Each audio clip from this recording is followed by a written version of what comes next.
Hi, I'm Joni Patry, and welcome to my YouTube channel. Well, there's been a request that I was asked to do a video on how to predict marriage and relationships. And you know, it sometimes is a little tricky. I'll tell you why, because you're actually looking at two charts where things should pan out, indicating the same thing if a couple's going to get married. But I'm going to lay out the laws that I use for marriage, and let me just say it works really well. So before I continue on, I am going to tell you, you've got to sign up for my free newsletter. Go to galacticcenter.org and you will get all of my predictions delivered to your email every week. And while you're there at galacticcenter.org, notice my Patreon, all the advantages and perks you get by being a member. Live classes, put in for a reading, for a free reading for me, a drawing for that, as well as my magazine, and you get muhurtas of the best days to do things. But most of all, to be in a class with me every week, plus you get an exclusive video. There's so many things. Join now and become part of this community. So that's my Patreon, which you'll find it on galacticcenter.org. And don't forget, if you want to have your predictions be guided by the stars, sign up for my Galactic Planner. Go to galacticplanner.com. And if you want to study with me, I have an amazing all online, can join anytime school. Learn astrology, become an astrologer. Go to universityofvedicastrology.com. Now, let's get going and let's look at, I thought, well, who's in the news? Taylor Swift, of course, and Travis Kelce. They've been engaged. When are they going to get married? And you know, their relationship was hot and heavy the whole time that Jupiter was transiting both of their 7th house while it was in Taurus, which was what, 2 years ago? Not exactly, actually a year ago. What am I saying? So 1 year ago, this was all developing and coming together. So here are the rules. Number one, Jupiter needs to be aspecting the 7th house, and if it's not the 7th house, the ruler of the 7th house. You got to know your rulerships. So what is that? I'll show you with their chart at hand. And then the other thing that's so important is not only are you looking at the birth chart, but you must always look at the moon as the ascendant. We call this Chandra Lagna. Chandra means moon, Lagna means ascendant. So what you need is to look at both ascendants. Their ascendant according to their birth time, and their ascendant according to the moon being the 1st house. And not only looking at Jupiter, but Venus. Venus is the planet of love. So when you look at a long-standing transit, like one of the 3 outer planets, they stay in aspect for a really, really long time. But once they're standing in an aspect for about a year, year and a half, and you get a Jupiter aspect. Jupiter is about abundance. Jupiter makes things come into being. Jupiter is expansion. So when Jupiter aspects a planet that rules marriage and relationships, which is the planet that rules your 7th house, then that could be the time of marriage and or an engagement. I've seen it go both ways, but one way or another, it's pointing to marriage.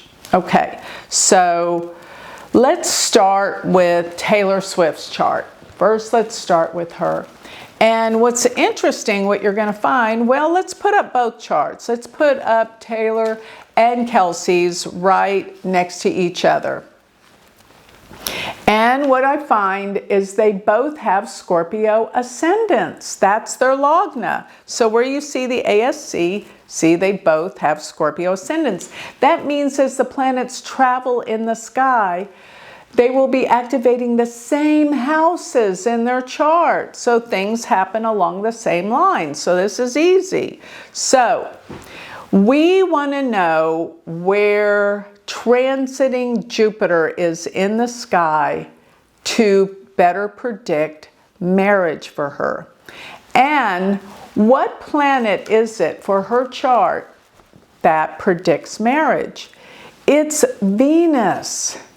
And it's not because Venus rules relationships, but that is one thing. But it also rules the 7th house. Look at her 7th house.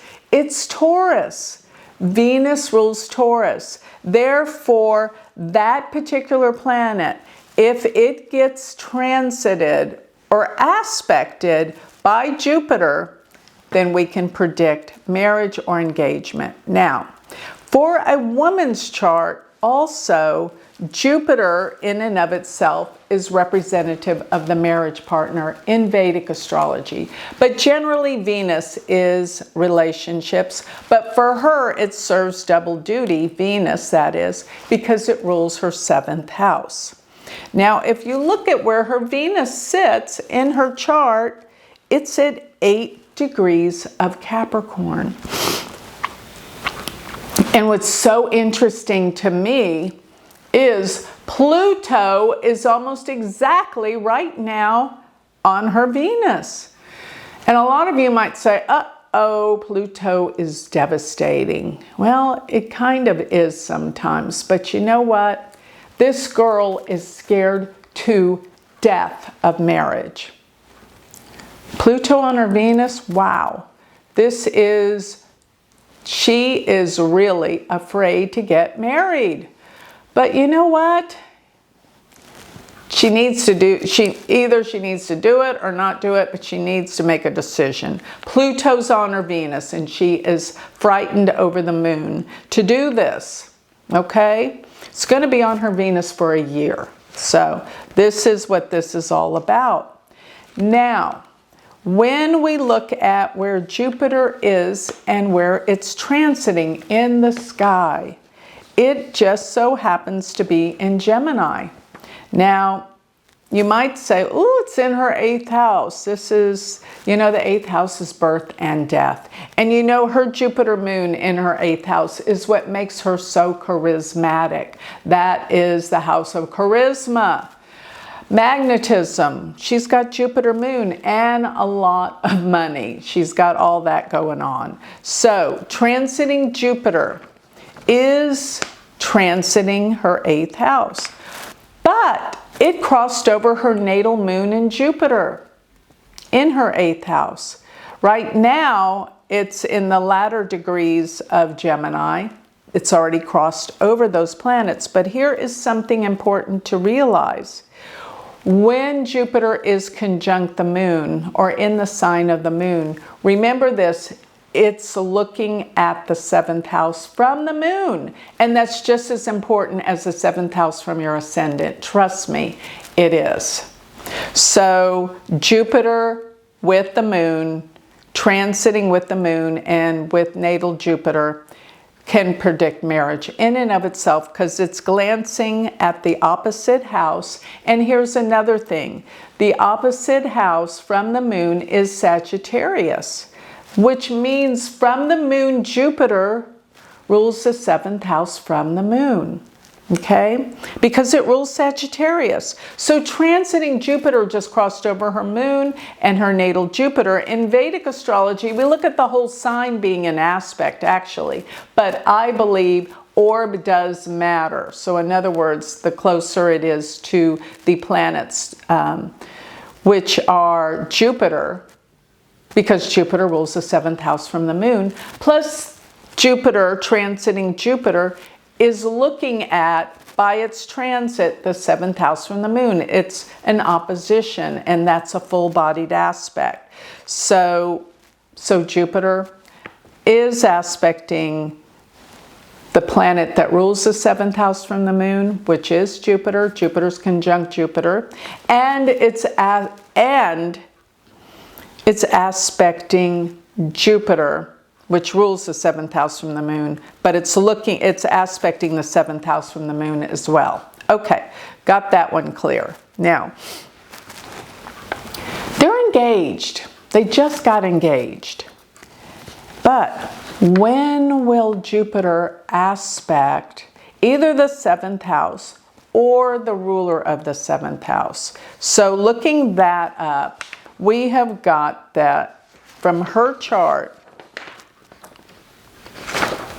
Jupiter will, let's see here. Okay. For Taylor Swift, Jupiter will exactly aspect her natal Venus July 10th, 2026. Okay, so, but I'll tell you something else. When Jupiter goes to station at 0 degrees in the sky of Cancer, that will be between October 18th and December 5th, Jupiter will be 0 degrees of Cancer in the sky. So it's almost exactly aspecting her Venus. Let me give you Jupiter's special aspects. Jupiter's aspect, which means it gives 100% power, an event, when the transiting planet aspects a natal planet by its conjunction, meaning same sign, same degree, opposition, which we just looked at, looking at her chart, and a trinal aspect. What is a trine? It means it's 5 or 9 signs away. So that is a full 100% empower aspect of Jupiter. Remember, Jupiter is what brings things together. Jupiter gives opportunities. So I'm looking at the transit of Jupiter aspecting her Venus, her natal Jupiter, because, well, many things. Jupiter is the husband in a woman's chart. Jupiter rules the 7th house from the moon. And I repeat myself so people will remember. And also, when Jupiter aspects her natal Venus. Why? Venus rules the 7th house from her ascendant. So I'm looking at Taylor Swift's transits, and July 10th, Jupiter will be aspecting her Venus. And her Venus sits at 8 degrees of Capricorn. Therefore, by this time in July 10th, Jupiter aspects natal Venus exactly, because Jupiter will be 8 degrees of Cancer aspecting her Venus at 8 degrees of Capricorn. And her Venus is in the 3rd house, but it rules the 7th house. This is the planet we're looking for to get a full-bodied aspect by Jupiter to predict marriage. Now, the other aspect of a faster-moving planet. Now, we noted that well, Jupiter will go into Cancer between October and December, briefly at 0 degrees. It doesn't come all the way to her natal Venus, but it could. So it's within a 3-degree range of her Venus being 2 degrees. I'm sorry, her Venus is 8 degrees, but Jupiter will be only 0 degrees. So it might open things, but that wouldn't be the time I predict when Jupiter just enters into Cancer briefly. By the time of June of 2026, when it goes into Cancer and stays there and moves up to exactly oppose her natal Venus, that's the time I would predict for her chart marriage. But it doesn't always happen exact. It happens around this time.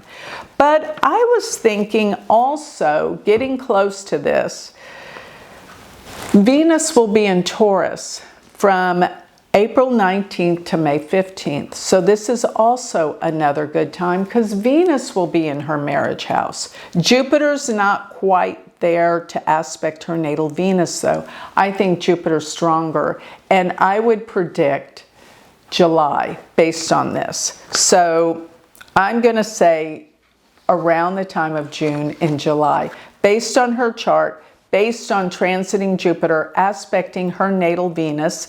Jupiter already crossed over the moon, which opened the door to engagement, leading to marriage, and aspecting the 7th house from the moon and the ruler of the 7th house from the moon. Okay, now, I was being very repetitious because I know a lot of you are very beginners, and I want you to get this. So let's look now at Travis Kelce's chart to see when he's going to have some kind of marriage plans in his chart. And now I'm looking at Venus again. Why? Because looking at his chart, the 7th house is Taurus, which means Venus rules his 7th house of marriage. Now, from the moon, his moon sits in the 1st house, so it's a double emphasized Venus, ruler of the 7th house, from both the moon and the ascendant. So Venus is the planet that we've got to look for. And once again, transiting Venus, which goes through the whole horoscope once every year, except for there is a kind of little twist here, and that is that Venus will go retrograde from September 4th through January 1st, September 4th of 2026 to January 1st of 2027. So I think they need to get married before Venus goes retrograde. Yikes. You don't want to get married with Venus retrograde. All right, so be careful with that. Now, Venus once again will be in Taurus, which is great for him. April 19th through May 15th. So he's going to have a Venus return. Venus will oppose his natal Venus, and Venus will be in the 7th house for both of them. So that's a good time as well. But Jupiter will aspect his Venus. Let me give you the dates for this. Very close to the time that it will be aspecting Taylor's. And that is June 16th, very close to her date, which was July, 10th. Less than a month, a month apart. Yeah, a month apart, June 16th to July 10th for her. But June 16th, Jupiter will be 2 degrees of Cancer, which means it will be in a perfect trinal aspect to his Venus, ruler of the 7th house. So count from Cancer to Scorpio, 1, 2, 3, 4, 5. That's a trine. That's a full empowered aspect of Jupiter. And so with that, he's not as scared of marriage as she is. He doesn't have a Pluto aspect going on. He's more into it than she is. Let me just tell you about this situation going on. And I'm going to predict that they will get married based on the Jupiter's aspect. Now, it doesn't trine the 7th house in either case, but I will say this. From Venus, Jupiter will be trining natal Venus in both of their charts, predicting the opportunity for marriage. And so from this, I'm going to say between June and July they will get married based on both of their charts. And or they could possibly between April, May, because of the transit of Venus. Already Jupiter has activated both their charts for marriage by the time that when the engagement happened. Both of them actually have Jupiter in Gemini. Both of them. Only 3 degrees apart from one another. And so as Jupiter transited over Jupiter, this opened the door to engagements, particularly for Taylor Swift because of her moon chart. But Venus will get things moving along April, May. They will be married by June and July based on their charts. What are my rules again for marriage? We want to look at Jupiter aspecting the 7th house, conjunct or opposed, or trine, which is a 5-9 aspect, and or the other thing is Jupiter should be aspecting the ruler of the 7th house from the moon and their ascendant. And for Travis, it's like a double whammy all around, but because his Venus and his moon sits in the 1st house. And one more thing, looking at the dashas. That's another technique that we use in Vedic astrology. And Travis Kelce is in his Venus Mahadasha, ruler of the 7th house and being aspected by Jupiter, the dasha ruler. And so that's another rule. I looked into Taylor's dasha, and it really didn't line up as much. She is the one that's apprehensive the very most. I gotta say, she's in Saturn Mercury, and Saturn and Mercury go to the 7th house from her moon. So that does give a plus for her according to her dashas. Saturn and Mercury are in her 2nd house, but they're 7th from the moon, both of them. So this gives it by dasha. So what we do in Vedic is we give it a look at the dashas, a look at the transits. Mainly Jupiter has to aspect the ruler of the 7th from the ascendant and the moon, and you can predict marriage. I hope you could follow. I tried to make this as simple as I could for those of you that aren't too familiar with astrology, but this is what we do. We look at the transits and the dashas, and that's where we make our predictions. So I hope you enjoyed my little analysis here, and gives you an idea of how this is done and how we make our predictions using Vedic astrology. So with that, I think I'll close. If you would like more information on me, always go to my website, galacticcenter.org, as well as if you want to learn from me, go to my university, University of Vedic Astrology.com. Thank you.